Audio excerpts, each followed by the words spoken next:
Blood of the Dead is a complicated map.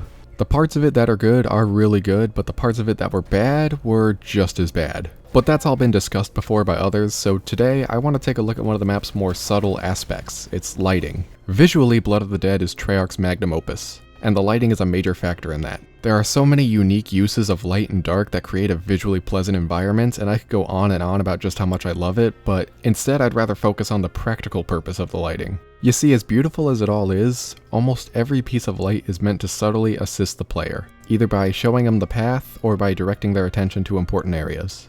The most common way that this is done is simply by lighting up points of interest. This is done a lot with doors. It makes them stand out in the dark environment, and it ensures that the players won't get lost. It's also seen on barricades, either with light shining directly onto them or shining through them. This makes it easier to identify the spawn points, which helps develop better spatial awareness. Important details around the map are also illuminated so that players will notice them. This includes gameplay mechanics such as the Magmagat Forge, traps, and power switches, but it also includes narrative details like the Warden's stage, writing on the walls, and the Chronorium in the spawn room.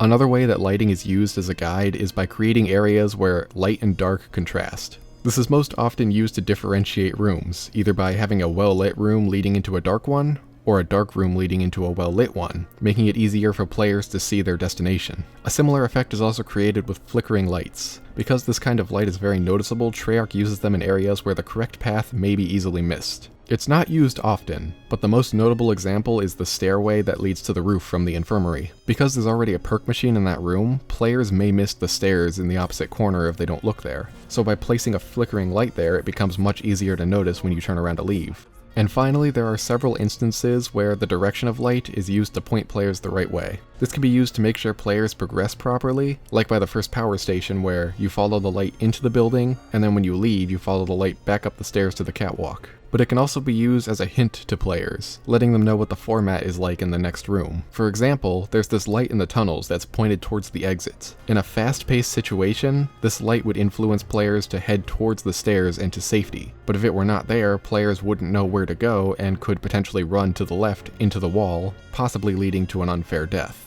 It's really quite impressive to me that there are so many things guiding you on this map, and yet you hardly notice them because they're woven in so naturally. New players will be able to find their way as long as they're paying attention, but it's not so heavy-handed that it feels condescending to experienced players. And although I think Blood of the Dead does this the best, these same lighting techniques can be seen on any map, and I encourage you to look for them because it's pretty cool to see the thought process that goes into their design.